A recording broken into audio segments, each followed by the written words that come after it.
Boa noite a todos, que a paz de Jesus esteja conosco na noite de hoje. Quem for assistir a nossa palestra pela internet, também receba as bênçãos de Deus e de Jesus em seus lares. A gente vai iniciar a nossa atividade de hoje, primeiramente agradecendo a Deus nosso Pai, ao nosso Mestre Jesus, aos nossos amigos espirituais, por mais uma oportunidade de receber as bênçãos de Deus e de Jesus, e de todos esses amigos espirituais que nos acompanham e que abençoam o trabalho desta casa.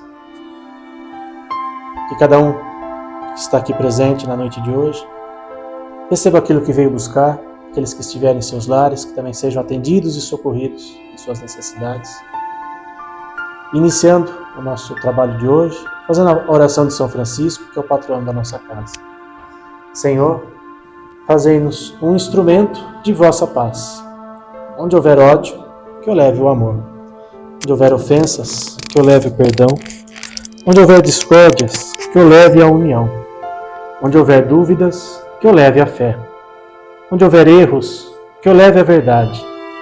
Onde houver desespero, que eu leve a esperança. Onde houver tristezas, que eu leve a alegria. Onde houver trevas, que eu leve a luz. Ó Mestre, fazei que eu procure mais consolar que ser consolado. Mais compreender que ser compreendido, e mais amar que ser amado. Pois é dando que se recebe, é perdoando que se é perdoado, e é morrendo que se vive para a vida eterna. Que assim seja, graças a Deus. Vamos receber nosso amigo Sérgio Araújo para fazer a palestra de hoje. Já esteve aqui conosco em outras oportunidades. Sérgio, obrigado. Boa noite, pessoal. Nós vamos falar um pouquinho hoje sobre solidão. Para a gente começar, o que significa solidão? Ao pé da letra, está sozinho, né? É um sentimento no qual uma pessoa sente uma profunda sensação de vazio e de isolamento, né? Então, aquela pessoa que não se sente bem na presença de outras pessoas, que não se sente, como é que eu vou dizer, confortável com outras pessoas, está sempre sozinha, sempre no canto dela, tá? Isso é solidão. Mas a solidão, ela pode ser uma sensação boa ou ruim. Nem sempre ela pode ser encarada como dor ou como insânia. Em muitas oportunidades, a solidão significa períodos de preparação, tempos de crescimento, convites ao amadurecimento. Nós, pela nossa própria natureza, às vezes a gente precisa estar sozinho conosco mesmo, para a gente poder se interiorizar, para a gente poder se acalmar, até para a gente poder ter uma sintonia maior com Deus, tá? Porém, aqui a gente não está falando da solidão, tristeza de estar sozinho, mas sim aquela quietude íntima, tá? Importante para uma autoavaliação, valorizando o que somos no íntimo, a nossa essência como filhos de Deus. Então, às vezes a gente precisa disso, às vezes a gente quer isso, né? A gente quer, às vezes, ficar no nosso canto, sozinho. Se isso não está nos fazendo mal, não tem problema. O problema é quando a gente não quer ver ninguém, não quer conviver com ninguém e fica isolado lá no canto e não quer estar em contato com ninguém. Esse é o problema. Agora, se a gente está se isolando porque nós queremos ter um momento de conexão com Deus, de harmonia, até para a gente poder se encontrar, a solidão pode ser uma coisa boa, nesse sentido. Tá? São muitos os caminhos que levam até Deus e a solidão pode ser um deles. E se a gente lembrar bem, né, Jesus, e saindo, aqui é um trecho do Evangelho de Mateus, né, e saindo foi como costumava para o Monte das Oliveiras e também seus discípulos o seguiam. Jesus algumas vezes fazia isso. Ele se isolava do grupo de apóstolos, ia para um local retirado para poder se conectar novamente com Deus, para poder se fortalecer para cumprir a tarefa que ele veio fazer. Então, constantemente ele se retirava para a intimidade com Deus, pois sabia que a elevação da alma só é possível na privacidade da solidão. Então, nesse sentido, a solidão é uma coisa boa, é uma coisa positiva para nós. E se a gente for ver hoje, né, o nosso dia, a nossa vida, normalmente como que são os nossos dias? São dias muito estafantes, né? Muita agitação, pressa, competitividade no meio profissional, rivalidades. E toda essa tensão, toda essa correria que a gente fica no nosso dia a dia, na nossa vida, acaba gerando uma alteração nas nossas funções fisiológicas. Falta uma real interação entre o meio ambiente com o mundo interno. Aí geram-se problemas de convivência e inúmeros conflitos sociais. Às vezes a gente fica tão envolvido pela vida material, digamos assim, pelas coisas que nós temos que fazer, que a gente acaba se esquecendo de quem? Da gente mesmo. A gente acaba não se dedicando alguns minutos ou algumas horas do nosso dia para nós, para a gente poder estudar, para a gente poder se aquietar, se poder conectar com Deus. E a gente vai vivendo nessa correria, nessa agitação do dia a dia e nem percebe isso. E aí a gente começa a conviver com pessoas que não são muito agradáveis a gente estar do lado. Pessoas que vivem reclamando, julgando, falando mal das outras pessoas. Isso incomoda a gente. Mas se a gente não prestar atenção, a gente acaba fazendo isso também. Porque a gente não dedica um tempo do nosso dia para a gente poder se interiorizar. Como Jesus fazia naquela época. Quando ele sentia necessidade, ele se afastava e ia recarregar, digamos assim, né? Recarregar as baterias. Se conectar novamente com Deus. E a gente não faz muito isso. É uma coisa que faz falta para nós. Nem sempre é possível a gente se afastar dessa convivência, né? Dessa correria que é o nosso dia a dia. Porém, a gente pode dedicar algum tempo à solidão, à quietude íntima, para momentos de reflexão.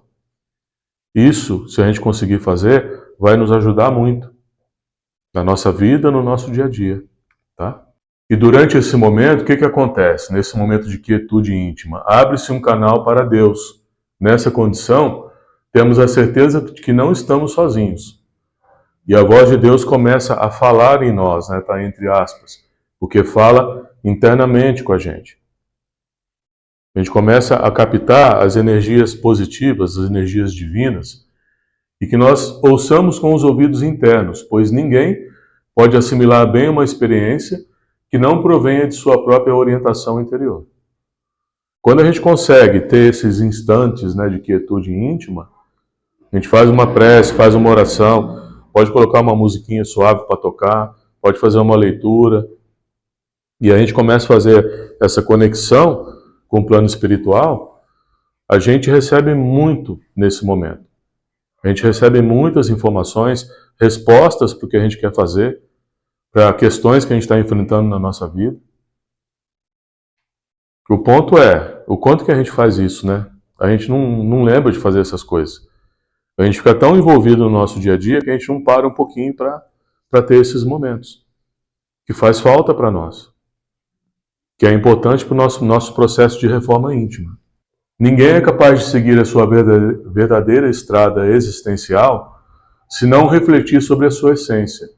Somente cada um pode interpretar as razões da vida em si mesmo. Porque a nossa verdadeira transformação vai vir quando? Quando a gente conseguir mudar a nossa forma de pensar. Quando a gente conseguir mudar o nosso padrão de pensamento. Tudo que Jesus nos ensinou, ele direcionava para quê? Para a nossa forma de pensar. Para levar a gente a refletir, para a gente mudar a nossa forma de pensar. Por quê? Porque a nossa vida, do jeito que ela é hoje, é uma manifestação da nossa forma de pensar. Tudo que acontece com a gente. Então, se algo não está bom, se a gente tem uma doença, tem alguma coisa que está nos influenciando, tudo isso é criação mental nossa. E enquanto a gente não aceita isso, enquanto a gente não se dá conta disso, a gente não consegue promover mudanças na nossa vida. Então, por isso que Jesus nos deixou as bem-aventuranças, vários ensinamentos, justamente para quê? Para levar a gente a refletir em quem nós somos, qual é a nossa essência, qual é a nossa essência divina. Todos nós temos a essência divina dentro de nós, como Jesus tem. Todos nós temos. E tudo que Jesus fazia, quando ele esteve aqui, quando as pessoas perguntavam o que ele falava, eu estou fazendo a vontade de meu Pai. Foi meu Pai que permitiu que eu fizesse. Então tudo ele se reportava a Deus. Em nenhum momento ele duvidou, em nenhum momento ele em nenhum momento faltou a fé para ele. Muito pelo contrário. Ele confiava plenamente na divina sabedoria e passou por tudo aquilo que ele passou, cumprindo os desígnios de Deus. E ele veio justamente trazer o que para nós? Ensinar o nosso caminho de conexão com Deus novamente. E a gente só consegue fazer isso a hora que a gente olha para dentro de nós. A hora que a gente olha para os nossos pensamentos, para a nossa forma de pensar e agir, e começa a mudar isso. Enquanto a gente não faz isso, a gente não sai do lugar. A gente pode fazer o que a gente quiser, mas enquanto a gente não mudar o nosso eu interno, a nossa essência, a gente não sai do lugar. O primeiro passo é a gente aceitar, né? Enquanto a gente não se aceitar como é, e aí começar a fazer as mudanças internas, a gente vai ficar aí, encarnação, reencarnação, encarnação, reencarnação, porque enquanto a gente não promove a mudança interna, o externo, o exterior não muda. Então esses momentos de solidão, esses momentos de quietude íntima, eles nos ajudam a buscar essa reconexão com o nosso eu interior, com quem nós somos de verdade. Existe, contudo, um porém, né? Falta-nos fé em nós mesmos, é isso que a gente está falando. Desprezamos as inerentes vocações e naturais tendências de nossa alma. A gente não acredita no potencial que nós temos de realizar as coisas, de promover mudanças em nossas vidas.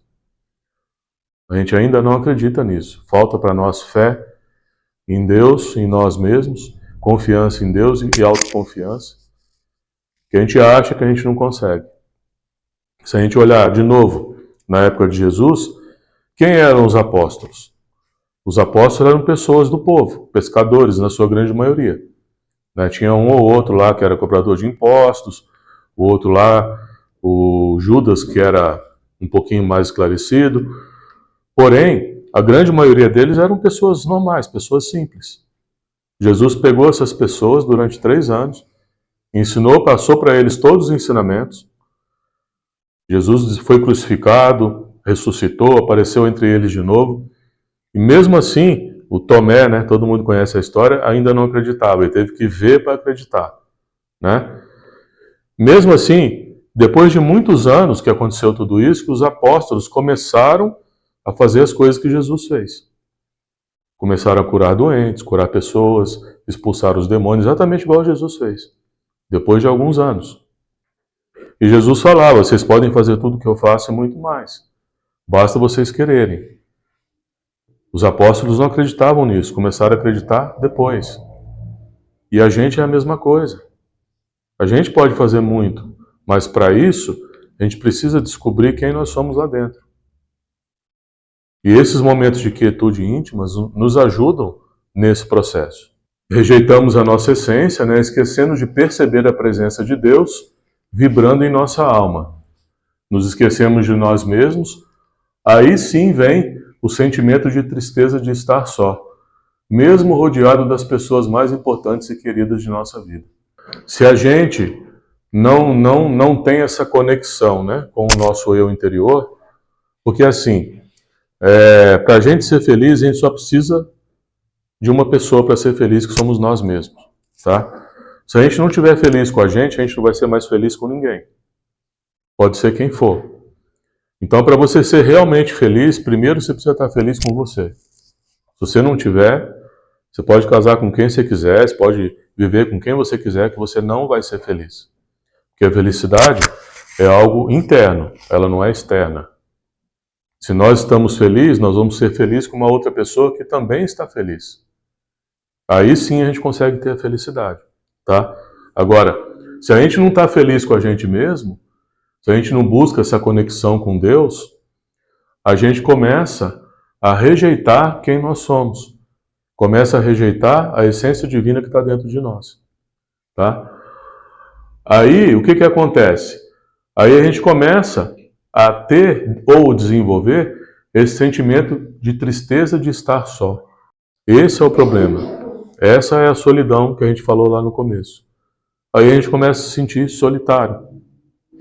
Nada tá bom, tá tudo ruim, eu quero ficar sozinho, eu quero me isolar do mundo, né? Esse é o sentimento ruim. Então a solidão, ela tem dois caminhos aí. Ela pode ser positiva ou pode ser negativa, depende de tudo do nosso pensamento, da maneira como a gente pensa. Então é como se a gente se sentisse um peixe fora d'água, né? Todo mundo feliz e a gente lá no meio com a carinha triste. Por mais que a gente esteja rodeado de pessoas que nos amam, se a gente não estiver feliz com a gente mesmo, a gente não vai estar feliz com essas pessoas. E esse sentimento de tristeza de estar só surge quando nós negamos os nossos sentimentos íntimos e nossas experiências anteriores. É como se a gente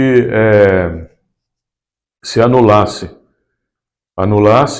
quem nós somos para a gente ser quem as pessoas querem que nós sejamos.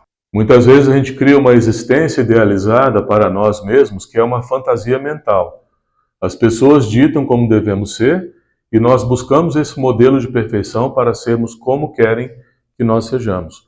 Quando a gente age dessa maneira, a gente deixa de lado quem nós somos de verdade. E a gente começa a criar uma pessoa de acordo com o que as outras pessoas esperam que nós sejamos. Seja nossos pais, seja nosso cônjuge, seja as pessoas com quem a gente trabalha, do centro que a gente frequenta, da religião que a gente vai, do meio social que a gente está inserido. A gente começa a agir como as pessoas querem que a gente haja. E aí a gente deixa o quê? Deixa de ser quem nós somos de verdade. A gente deixa a nossa essência de lado. Isso não é legal. Porque a gente começa a criar uma pessoa que não existe. Assim, nós somos engolidos pela roda da vida, que nos conduz para a agitação, para a pressa, para a perfeição. E quando a gente começa a assumir esse papel de querer ser uma pessoa que nós não somos, na verdade, a gente acaba envolvido, né, pela vida, pelo dia a dia, pela vida material, pelas coisas que a gente tem que fazer, e acaba assumindo papéis ou assumindo personalidades que não condizem com a nossa realidade, aí a gente fica infeliz. Aí desperta o sentimento de solidão, que não é bom. Para emergir a nossa essência, né, quem nós somos de verdade, é preciso a gente abandonar essa compulsão de pessoas idealizadas, de sermos perfeitos. Essa idealização foi criada pelo orgulho, pelo egoísmo, duas grandes chagas da humanidade. Tem algumas pessoas que têm mania de serem perfeccionistas, né? Querem fazer tudo certinho, querem que nada dê errado. Quando dá errado a pessoa não aceita, fica triste, fica chateada. Perfeito até hoje eu só conheço um, né? Eu não sei vocês devem conhecer outros, eu só conheço um, né? Então, tirando ele, todos nós somos, falando de Jesus, né? Todos nós somos falíveis de errar. Todos nós somos espíritos em evolução.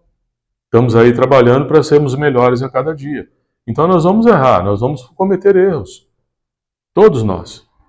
E os erros servem de aprendizado. São oportunidades para a gente poder enxergar tendências que a gente ainda tem, que precisam ser trabalhadas, e é uma bênção que aconteça. Porque abre para a gente assim uma possibilidade da gente trabalhar coisas que estavam lá dentro, estavam escondidas lá dentro. E aí acontece alguma coisa, vem um episódio, não sei o que lá, você acaba desencadeando uma série de reações, você fica chateado, fica triste, é óbvio, natural, né? Mas é uma oportunidade para quê? Para a gente levantar e seguir em frente. E trabalhar e não fazer mais isso. Superar, eliminar. É para isso que a gente está aqui. É para isso que a gente está no planeta de provas e expiações. E nós temos ainda muitas coisas para resgatar. Então, o esforço que a gente emprega para sustentar essa condição idealizada, né, quando as pessoas querem que você seja de um jeito que você não é, o esforço que a gente emprega para manter isso, aliado à pressão psicológica, né, que nós recebemos, geram muitos conflitos existenciais. Aí a pessoa caminha para uma depressão, um estado de ansiedade, por causa dessas coisas. Porque ela, às vezes, assume papéis que não é o que ela gostaria, mas elas assumem porque as pessoas querem que ela assuma, e ela acaba se corrompendo, né? Agindo como ela não gostaria de agir. Um exemplo bem claro para isso é assim, quando a gente tem filhos, né? Eu quero que o meu filho seja médico, por exemplo. Mas ele quer ser professor de história, sei lá, ele quer ser professor de educação física. Aí a gente começa, mas você vai morrer de fome, não vai ganhar dinheiro, não sei o quê, não sei o quê, não sei o quê. Aí o menino vai fazer medicina. Vai ser um bom médico? Não vai, porque não era a vocação dele. A gente tem que seguir aquilo que nós queremos para nós. Porque se a gente seguir por um outro caminho, a gente vai idealizar, vai criar uma pessoa que não é real. Uma pessoa que não existe. Que a gente vai fazer o que as pessoas querem que a gente faça. E a gente, como fica nessa história? Então é muito essa linha, né? Essa divisão que tem a sensação de tristeza de estar sozinho para a condição de quietude íntima, ela é muito sutil, né? Ela é muito tênue. Porque a gente pode estar querendo trabalhar para ter um momento de conexão, né? A gente poder trabalhar aí esse nosso interior, porém, dependendo da condição que a gente se encontra, a gente pode estar meio que nos enganando, né? A gente fala assim, não, eu quero me conectar com Deus, mas na realidade você quer porque você está triste. Você quer ficar sozinho porque você está triste. Então isso é muito sutil, né? Como eu falei de novo, vai de maneira como a gente pensa. Então nós criamos uma imagem de como deveríamos ser, pois não acreditamos que podemos ser amados pelo que nós somos. E essa falsa imagem denota a falta de amor para consigo mesmo. E a pior solidão que existe é a gente não se sentir bem com a gente mesmo. Quando a gente não está bem conosco mesmo, quando a gente não está feliz conosco, como nós somos, com a nossa essência, é muito ruim. E aí a gente acaba desenvolvendo esse hábito de querer ficar sozinho porque a gente não está bem com a gente mesmo. A gente não acredita no nosso potencial, no que a gente pode fazer. E a gente vai pelo que as pessoas dizem para nós. Faz isso, faz aquilo, age dessa maneira, faz não sei o quê. E a gente acaba se deixando levar e fica infeliz. Aí depois de um tempo a gente está com depressão, está com ansiedade, ou desenvolve uma outra doença, uma doença física. Por quê? Porque a gente deixou de ser quem nós somos. Na nossa essência. Cada um de nós tem um papel. Tem uma tarefa a cumprir dentro das suas capacidades. Nós temos que seguir esse caminho. Todos nós temos que ser originais. Temos que ser quem nós somos. Isso que Jesus veio nos ensinar. E se a gente estiver em sintonia com Deus, a gente não tem que ter medo de nada. Não precisa ter receio de nada. Quantas vezes a gente já, nas nossas orações, apresentou um problema para Deus e pediu para Ele orientação para resolver? A gente tem o hábito de fazer isso? E os resultados são bons ou são ruins? Às vezes não é o que a gente espera, mas às vezes é o que a gente precisa. O Paulo de Tarso tem uma frase que ele falava assim, depois que ele se converteu, tudo que aconteceu com ele, né? Ele fala assim, em tudo dai graças. Tudo. Em tudo seja grato. Não importa o que está acontecendo na tua vida. Tudo são oportunidades de aprendizado, de crescimento, de evolução. A gente só precisa saber enxergar isso. Olhar para isso e pegar o aprendizado que está vindo para nós. Acreditar em si mesmo, confiar e respeitar-se cria condições para que a gente possa identificar a nossa alma, proporcionando a alegria de viver. Viver com alegria.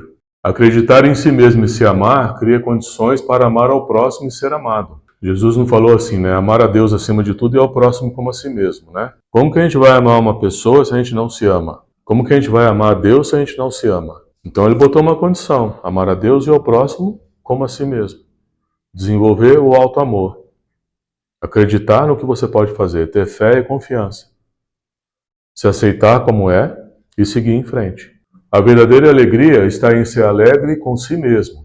E que mesmo que não esteja com alguém, sempre esteja alegre e radiante, pois Deus está em cada um de nós. Só nós viveremos eternamente com a gente mesmo. Então, se a gente não está feliz conosco, a gente vai ficar constantemente infeliz. Não importa quem está do nosso lado. Por que então não sermos como somos de fato, sem criar existências idealizadas para agradar aos outros? Agrade a si mesmo, agrade a Deus. Faça todo o bem que estiver ao seu alcance, ao alcance da sua essência como filho de Deus. A nossa mente, os nossos pensamentos, pode ser nosso aliado ou nosso maior opositor. A crença em nossa limitação faz com que restringamos nossa mente. E ao sermos envolvidos pelo burburinho de vozes, pela agitação, deixamos de lado o nosso verdadeiro potencial. Então, aquilo que eu falei, enquanto a gente não mudar o nosso padrão de pensamento, a gente não consegue sair do lugar. Então, esse é o trabalho que a gente tem que fazer. E foi para isso que Jesus veio. Tudo que ele nos deixou se volta, quando a gente começa a estudar e se aprofundar no que Jesus nos ensinou, se volta para a nossa forma de pensar. Que todos nós possamos acreditar em nós mesmos e cultivarmos esses momentos de retiro espiritual, de quietude íntima, como Jesus fazia, regando os interesses divinos de nossa alma. E aproveitar esses momentos para conexão com Deus. Somente assim nos tornaremos pessoas melhores e pessoas felizes. Então esse é o caminho, gente. A gente fala reforma íntima, o próprio nome já diz, né? Reforma íntima, o que é? Reforma interna. Essa reforma interna é a mudança da nossa forma de pensar. E em tudo, a gente confiar em Deus. Pedir orientação divina, acreditar, ter fé, ter confiança e aceitar do jeito que vem. Tudo que nós pedimos para Deus, Jesus nos falou isso, né? Tudo que pedirdes em oração vos será dado, né? Ele falou, pedi e obtereis. Então, tudo que nós pedimos para Deus, Deus vai mandar para nós. Do jeito que nós estamos preparados para receber, não do jeito que nós queremos. Porque o jeito que nós queremos é influenciado pelos nossos pensamentos voltados para o plano material. Tá? Lembrando que a nossa verdadeira existência, ela é espiritual, ela não é material. A gente está aqui só de passagem, é uma oportunidade de aprendizado, de resgate, que a nossa verdadeira existência não é aqui. Tá bom? Acho que acabou. Essas informações aí estão nesse livro aqui, tá? As Dores da Alma, do Francisco do Espírito Santo Neto, do Espírito de Hamed. Obrigado pela oportunidade, obrigado pelo convite, Wilson. Então vamos elevar o nosso pensamento a Deus e a Jesus, agradecendo por essa oportunidade de estarmos aqui. Vamos agradecendo ao nosso mentor individual, aos nossos amigos espirituais, toda a espiritualidade desta casa, agradecendo a oportunidade do convite, todos os trabalhos que são aqui realizados, agradecendo ao mentor da casa, toda a equipe espiritual presente, e vibrando com muito amor e muita paz por todas as atividades que são aqui realizadas, vibrando por todos nós que aqui estamos, nossos parentes, amigos, conhecidos, vibrando por todos aqueles que estão em sofrimento, nas ruas, nos presídios, nos orfanatos, nos hospitais, todos que estão passando aí pelas suas provações, vibrando também por todos os animais abandonados e vibrando por todas as pessoas que se dedicam a cuidar desses irmãos que fazem parte também da nossa existência, da nossa evolução. Vamos vibrando pelos nossos familiares, nossos parentes, amigos e conhecidos, pedindo a Deus permissão para vibrarmos por nós. E vamos deixando vibrações em aberto, para que sejam empregadas onde mais forem necessárias, e para que o Evangelho de Jesus seja norma de conduta em todos os lares. Vibramos ainda por todos os países, todos que estão em conflitos, em guerras. E mais uma vez agradecemos a Deus, a Jesus, e elevamos ao nosso pensamento, levamos o nosso pensamento ao Pai, saudando com o Pai Nosso. Pai nosso, que estás nos céus, santificado seja o vosso nome, venha a nós o vosso reino, seja feita a vossa vontade, assim na terra como no céu. Pão nosso de cada dia nos dai hoje, perdoai as nossas ofensas, assim como nós perdoamos a quem nos tem ofendido. Não nos deixeis cair em tentações, mas livrai-nos de todo mal. Que assim seja, graças a Deus.